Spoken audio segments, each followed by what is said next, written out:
मन की शांति, मन की शक्ति और मन से मुक्ति।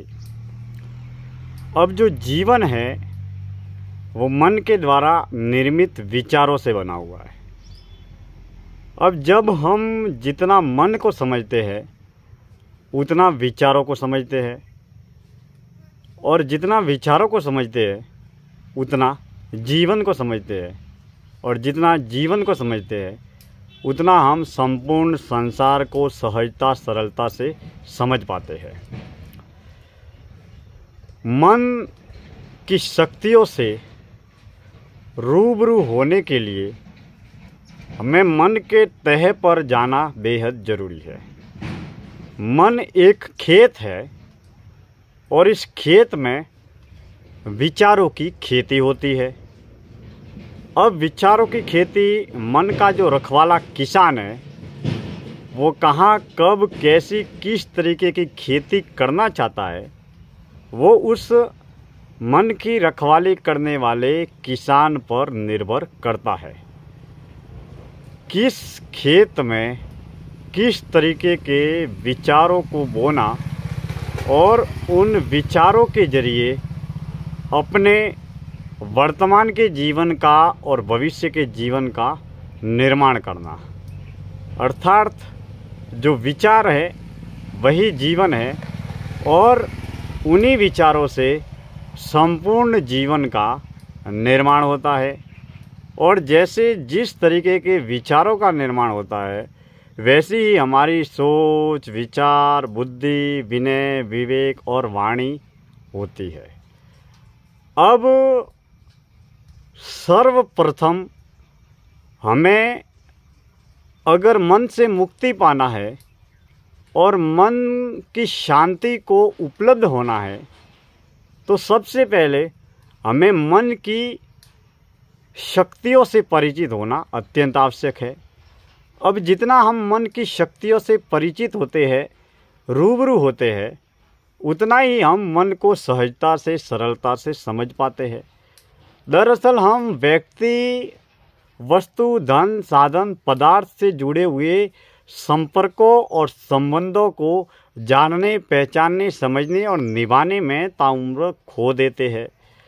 लेकिन हम अपने जीवन को, अपने विचारों को, अपने मन को कभी भी, कहीं भी, किसी भी दिशा में समझ नहीं पाते।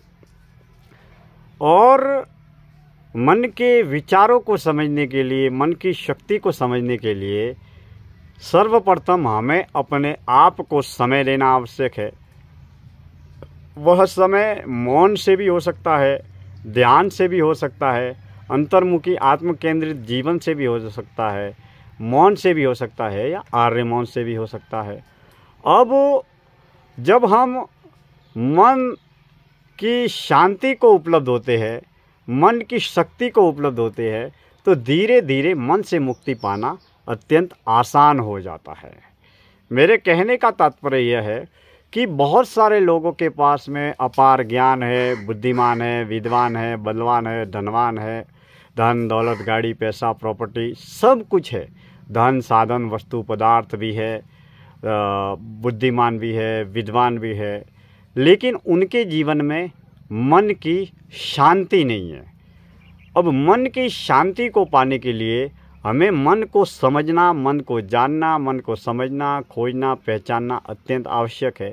अब जितना हम मन को जानेंगे, पहचानेंगे, समझेंगे, खोजेंगे, हम उतना ही मन की शक्तियों से परिचित होंगे, और जितना मन की शक्तियों से परिचित होंगे उतना ही मन की शांति को भी उपलब्ध होंगे। क्योंकि हमारे पास में घर में, परिवार में, समाज में, व्यापार में सब कुछ हो, बहुत कुछ हो, लेकिन अगर हमारे पास में मन की शांति नहीं है, मन की शक्ति नहीं है तो सब कुछ होकर भी, बहुत कुछ होकर भी हम कुछ भी नहीं है। क्योंकि आखिर पारिवारिक, सामाजिक, व्यावसायिक जीवन में हम जो भी कर रहे हैं, हम धन, साधन, वस्तु, पदार्थ जुटा रहे हैं या फिर शिक्षा, ज्ञान, सूचना, जानकारी जुटा रहे हैं, जो भी पा रहे हैं या जो भी जुटा रहे हैं, आखिर क्यों जुटा रहे हैं?